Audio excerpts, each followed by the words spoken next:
In the name of Allah, most gracious, most compassionate. Dear students, Assalamu alaikum. I hope you all are fine. Dear students, welcome to Pakistan International School Doha Qatar Free Learning Program.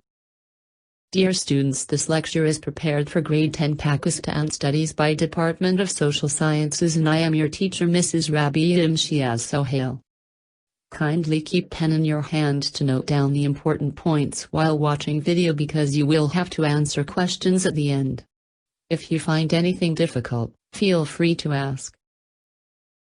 Dear students, today you will learn Chapter 5, History of Pakistan 2. Dear students, the topic for today's lesson is Main Aspects of Economic Reforms of Zulfiqar Ali Bhutto during 1971 to 1977. Learning objectives. My dear students, at the end of the lesson you will be able to tell about the functioning of Zulfiqar Ali Bhutto's government, to identify main events during 1971 to 77, and main aspects of economic reforms during 1971 to 77. We'll be able to solve worksheet.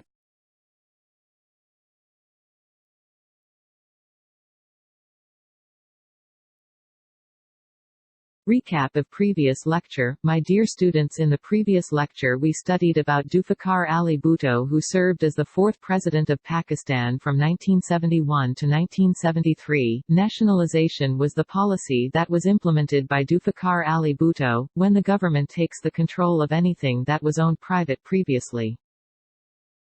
Main aspects of economic reforms of Zulfiqar Ali Bhutto during 1971 to 1977.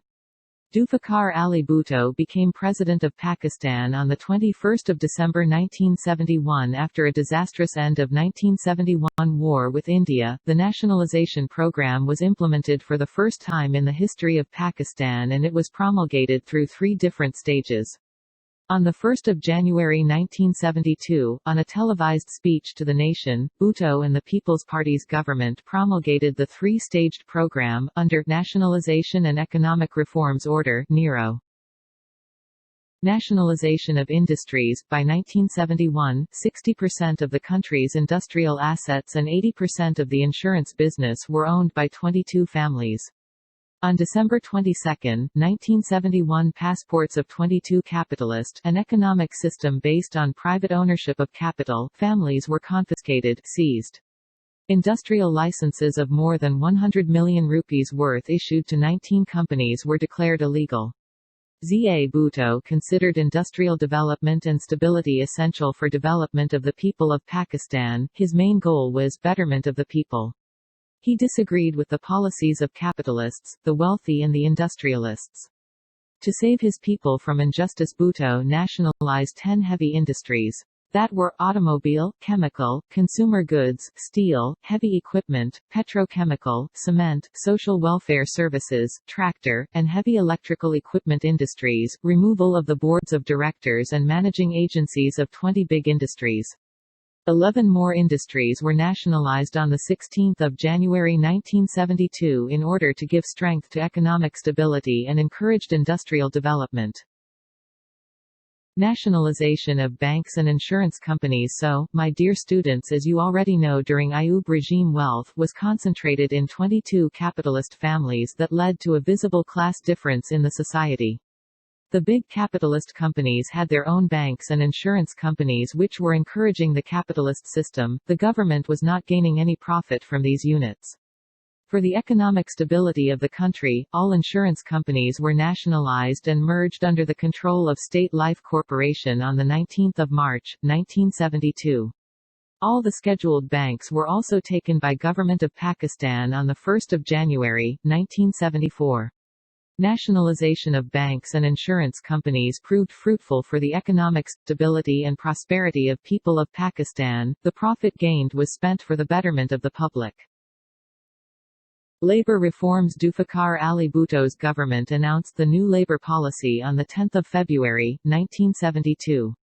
Main points were: trade union was established. Monthly salary was fixed. Annual bonus equal to 1 month's salary. Reduced working hours. 48 working hours a week instead of 54 hours. Rights of old age pension, insurance and gratuity were given. Residential and educational and medical facilities were given. An Industrial Relations Commission was set up for the settlement of the dispute among the laborers. A post of stewardship, supervisor or manager, was created for settling issues. Job security was given to laborers. Agricultural reforms. Agriculture is the profession of a majority of population in Pakistan. To save the farmers from exploitation, Bhutto government announced the following agricultural reforms. Limit the land ownership that was 150 acres irrigated by canals and 300 acres irrigated by natural rain. Beyond this land was confiscated and distributed among farmers. By March 1976, 1.5 million acres of land was distributed to the farmers. The excessive land holdings were taken over by the government without paying compensation. Only landlords will pay land and water tax. No extra land for livestock, stables and gardens. My dear students, now we will discuss impact of nationalization on industry, education, commerce and trade. Impact of nationalization on industry. Positive impacts. The exploitation of the labor was ended and their salaries increased. The industrial institutions began to pay all taxes to government, which increased the national income. Strikes were decreased due to better attitude of mill owners. The hold of 22 families came to an end. Government was able to maintain prices of industrial goods. Negative impacts. Industrial development slowed down. With political freedom, government union went on strikes frequently. Speed of work became slow. Promotion of corruption in the country, burden on national treasury due to low production units. Impact of nationalization on education. Positive impacts. Salaries of the educational staff was increased. Special concessions were given to students that encourage poor students to study in government schools. Universities were established and schools were upgraded. Teacher training centers were established. E-learning was started through Allama Iqbal Open University. Negative impacts. Government pay salary to teachers from national treasury. Owners of private institution were unhappy and tried to get back their institutions. Tensions arose among students and transport owners. Unlimited liberty made student negligent in their educational activities. The students' unions were organized. That was threat for peace and security. Impact of nationalization on commerce and trade. Positive impacts. Increase in production of state industries. Increase in import of state machinery. Trade balance improved and economic growth started in country. Increase in export of country. Increase in agricultural reforms. Negative impacts. Devaluation of currency and increase in price of commodities. With import of luxury goods and expenses of machinery, balance of payment affected. Foreign exchange started decreasing due to burden on national treasury. The increase in oil prices dropped the trade balance of Pakistan in 1973. This was all about today's lecture. If you have any question, ask your subject teacher. Watch the given video 2 times attentively and note down main points. This practice will help you in answering quiz questions, solving MCQs and answering the given questions.